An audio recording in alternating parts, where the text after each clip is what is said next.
जय भीम। नमो बुद्धाथियों।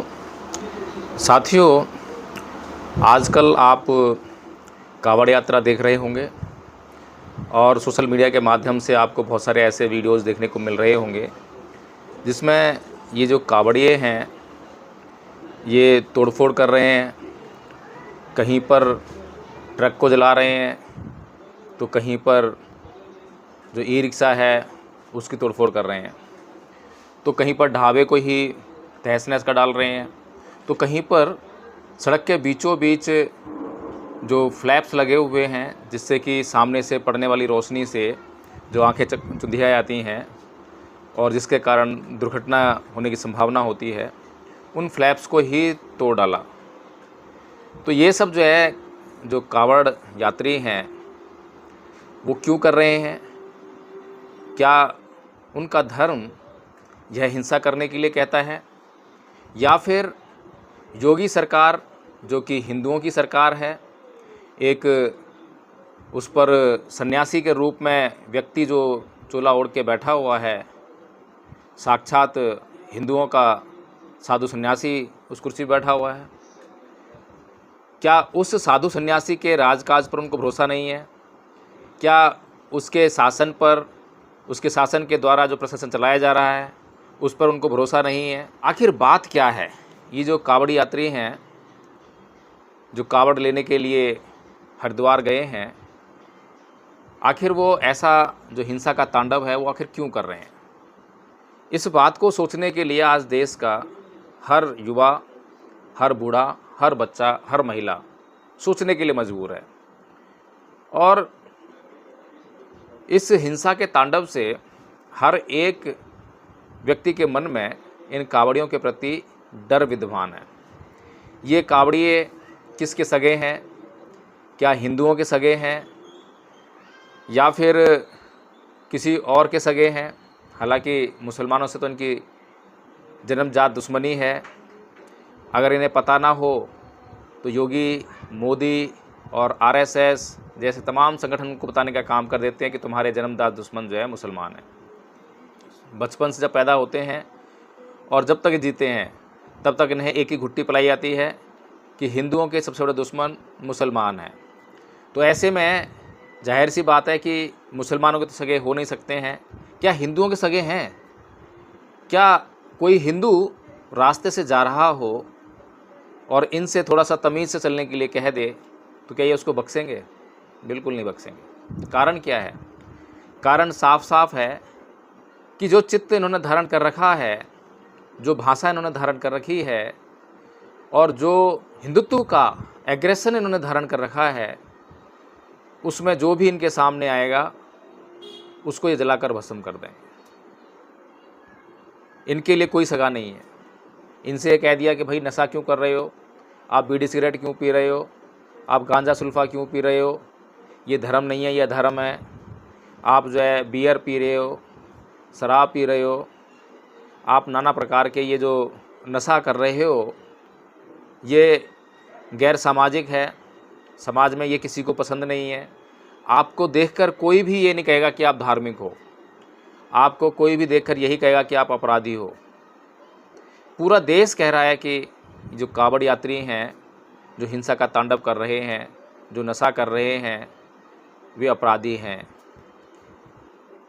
पूरी दुनिया कह रही है कि ये अपराधी हैं, लेकिन इस देश में, इस देश की सरकार, इस देश का सुप्रीम कोर्ट, उत्तर प्रदेश की सरकार, योगी शासन उन्हें अपराधी की नज़र से नहीं देखता है।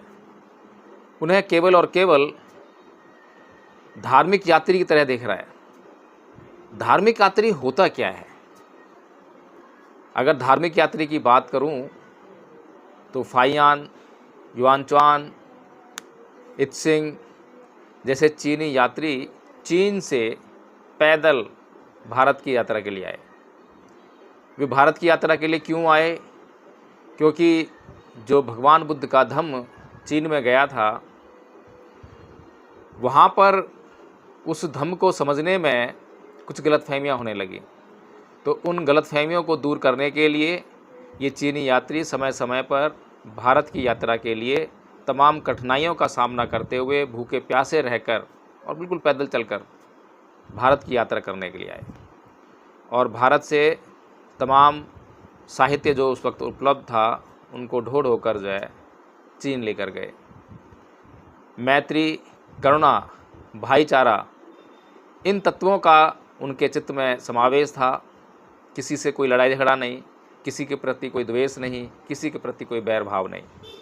इसीलिए ये यात्री चीन का अगर आप मैप देखेंगे, जहाँ से ये अपनी यात्रा शुरू करते हैं और कितना लंबा रूट इन्होंने तय किया और कितने साल इन्होंने जो है ये यात्रा की और उसके बाद सुरक्षित अपने देश, अपने घर पहुँचते हैं। इनकी सुरक्षा का केवल एक ही कारण था और वो था भगवान बुद्ध का इनके लिए महत्वपूर्ण संदेश। अगर इन कावड़ियों की तुलना उन चिरी यात्रियों से की जाए तो हम पाएंगे कि ये कावड़ यात्री जो हैं किसी भी सूरत में धार्मिक यात्री नहीं है। धर्म के नाम पर अगर आप इनसे एक भी बात पूछ लें, जिस प्रकरण को, जिस यात्रा को ये कर रहे हैं, उस यात्रा का कहाँ पर वृत्तांत मौजूद है, कौन सी किताब है, कौन सा पुराण है, अगर इनसे पूछ लें तो इनको कोई पता नहीं है, क्योंकि अधिकांश कावड़ यात्री नशा करने वाले लोग हैं। वे इस दौरान, जो ये महीना है, इस दौरान केवल मौज मस्ती के लिए कावड़ यात्रा के लिए जाते हैं। कुछ श्रद्धालु होते हैं, श्रद्धा उनकी जो है अंधविश्वास और पाखंड पर आधारित है। अंधविश्वास और पाखंड में इसलिए बोल रहा हूँ, हो सकता है कुछ लोगों को ये बात चुभ जाए, लेकिन मैं हर बात की जो है जांच करता हूँ, परख करता हूँ। मैं अंधविश्वास इसलिए बोल रहा हूँ क्योंकि जिस बात पर हमें कोई जानकारी ना हो और हम किसी के कहने पर ही वो बात को मान लें तो उसे अंधा विश्वास कहते हैं। फिर किसी ने हमें कह दिया और वो हमें जांच करने से मना कर दे और फिर भी हम उसको मान रहे हैं, ये जानकर भी कि जो आदमी जांच करने के लिए मना करता है वो चोर होता है, झूठा होता है, वो कुछ भी हो सकता है लेकिन सच बोलने वाला नहीं हो सकता है। तो इस प्रकार से पहली बात तो ये है कि जो कावड़ यात्री श्रद्धालु हैं, अपने आप को श्रद्धालु मानते हैं, जब उन्हें कावड़ के बारे में बताया गया, कावड़ यात्रा के लिए कहा गया कि उन्हें कावड़ यात्रा करनी चाहिए, तब उन्होंने किसी से यह प्रश्न ही नहीं किया कि कावड़ यात्रा क्यों करनी चाहिए, इससे उन्हें क्या लाभ होगा। दूसरा ये है कि अगर किसी ने भूले बिसरे अगर कोई प्रश्न कर भी लिया हो तो किसी ने भी, तो जिसने उन्हें कावड़ यात्रा के लिए कहा तो उन्होंने उन्हें जांच करने से ही मना कर दिया होगा, प्रश्न करने से ही मना कर दिया होगा। क्योंकि अगर कोई भी कावड़ यात्री, कोई भी श्रद्धालु अगर इस तरफ जो है थोड़ा सा आगे बढ़ जाए तो फिर कावड़ यात्रा लेने वो बिल्कुल नहीं जाएगा। अगर इतना सा काम कर ले, थोड़ी सी जांच कर ले कि इस कावड़ यात्रा से मुझे क्या लाभ होगा और मुझे क्या हानि हो सकती है। दूसरी बात ये कि एक धार्मिक यात्री का स्वभाव कैसा होना चाहिए, क्या उसके स्वभाव में जरा सी भी हिंसा होनी चाहिए। अगर किसी भी धार्मिक यात्री के मन में जरा सी भी हिंसा है तो वो कोई धार्मिकता है ही नहीं, धार्मिक स्वभाव ही नहीं है, उसकी धार्मिक यात्रा वहीं पर समाप्त, वहीं पर ख़त्म। फिर ये तो आप देख रहे हैं कि मन में हिंसा नहीं है, कर्म में भी हिंसा है और हिंसा कितने लोगों को झेलनी पड़ रही है। भगवान बुद्ध संयम की बात करते हैं। जिस बौद्ध भिक्षु में संयम नहीं है और जो भिक्षु संघ के लिए बनाए गए नियम हैं, अगर किसी बौद्ध भिक्षु ने उस नियम का उल्लंघन कर दिया तो उस भिक्षु को भिक्षु संघ से ही बाहर कर देते हैं, जरा सा भी बर्दाश्त नहीं करते। क्या ऐसा कोई नियम हिंदुओं के पास है कि कोई धार्मिक यात्री यदि, कोई कावड़िया यदि इस धार्मिक स्वभाव का उल्लंघन करे तो उसको कावड़ यात्रा करने से वंचित कर दिया जाए, निषेध कर दिया जाए? बिल्कुल भी नहीं है, क्योंकि हिंदुओं का धर्म से कोई मतलब ही नहीं है। हिंदुओं का केवल अधर्म से मतलब है। धर्म वो जो मानव का कल्याण करे, खुद का कल्याण करे और दूसरों का कल्याण करे। अधर्म वो जो खुद का भी नुकसान करे और दूसरों का भी नुकसान करे। जो ये कावड़ यात्री हिंसा का तांडव कर रहे हैं, इससे ये अपना भी नुकसान कर रहे हैं और समाज का भी नुकसान कर रहे हैं, समाज में भय व्याप्त कर रहे हैं। अगर मैं कहूँ कि ये आतंक फैलाने का एक कार्यक्रम है। ऐसी गतिविधियों से लोग आतंकित होते हैं, आसपास जो लोग इनको देख रहे होंगे इनसे भयभीत होंगे।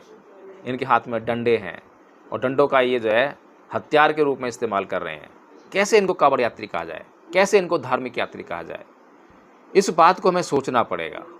इस देश के सुप्रीम कोर्ट को मैं बार बार जो है आगाह करता हूँ कि आप जो है साइंटिफिक टेम्परामेंट को परिभाषित कीजिए, अंधविश्वास, पाखंड, अंधश्रद्धा को परिभाषित कीजिए। लेकिन सुप्रीम कोर्ट, क्योंकि मनुवादी जजेस वहाँ पर बैठे हुए हैं, इसी विचारधारा के जजेस हैं, तो वे सुओ मोटो एक्शन नहीं लेते हैं। जबकि आज भारत के भीतर अराजकता का माहौल तैयार है। किसी भी क्षण मणिपुर कांड हो सकता है, किसी भी क्षण नूह का कांड हो सकता है, किसी भी क्षण देश के भीतर ये जो अराजकता की आग है इसकी लपटें हमें दिखाई देने लग सकती हैं। लेकिन सुप्रीम कोर्ट अपनी आंखें बंद करके बैठा है, अपने कान बंद करके बैठा है, केवल मुंह के द्वारा जो प्रशासनिक जजमेंट्स हैं उनको डिलीवर करने का काम कर रहा है। इस देश के लोगों के कल्याणार्थ, इस देश के लोगों की भावनाओं को सुदृढ़ करने के लिए, उनको स्वस्थ करने के लिए, इस देश के लोगों की परंपराओं और रीति रिवाजों को स्वस्थ करने के लिए सुप्रीम कोर्ट कोई कदम नहीं उठा रहा। बल्कि ये जो स्थिति है रीति रिवाज, परंपराओं, भावनाओं, धार्मिकता के आधार पर पहले से और भी भयावह होती जा रही है। अंधश्रद्धा और भी भयानक रूप लेती जा रही है। अब लोगों को अगर कुछ समझाओ तो सुनने के लिए तैयार नहीं है, वो सुनने से इनकार कर देते हैं। तो कैसे समझाएंगे, जबकि संविधान जो है साइंटिफिक टेम्परामेंट की बात करती है। तो इसीलिए मैं बार बार भारत के सुप्रीम कोर्ट से एक ही अपील करूंगा कि सुप्रीम कोर्ट जितना जल्दी हो सके उतना जल्दी साइंटिफिक टेम्परामेंट को परिभाषित करे, अंधश्रद्धा, अंधविश्वास, पाखंड को भी परिभाषित करे। अगर दोनों को परिभाषित ना कर सके तो जिस एक को परिभाषित कर सकता हो उस एक को परिभाषित कर दे। अगर साइंटिफिक टेम्परामेंट को ही परिभाषित कर सकता हो तो खाली साइंटिफिक टेम्परामेंट को ही परिभाषित कर दे। उसके आधार पर भी देश के लोगों में वैज्ञानिक सोच, वैज्ञानिक दृष्टिकोण बढ़ने लगेगी। लेकिन इसके अभाव में भारत का सुप्रीम कोर्ट ये आशा करे और हाथ पे हाथ रख के देखता रहे, बैठा रहे कि देश के लोग जो है अपने भीतर साइंटिफिक टेम्परामेंट लेकर आएंगे, वैज्ञानिक दृष्टिकोण लेकर आएंगे। बेकार की बातें हैं, उलझुल बातें हैं, बकवासबाजी है, देश के लोगों के साथ में गद्दारी है, देश के लोगों के साथ में धोखा है, बेईमानी है।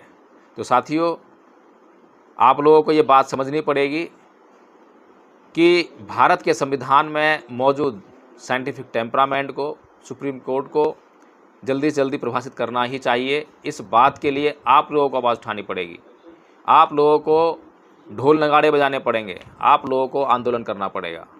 नहीं तो इस देश की बर्बादी निश्चित है। इस देश में भगवान बुद्ध का इतना महत्वपूर्ण धर्म जो पूरी दुनिया को रोशन कर सकता है, उसके पुनर्स्थापना के फिर कोई अवसर नहीं रहेंगे। साथियों, अगर यह वीडियो अच्छा लगा हो तो इसको लाइक कर दें, कमेंट करें और इसको शेयर करना ना भूलें। जय भीम, नमो बुद्धाय।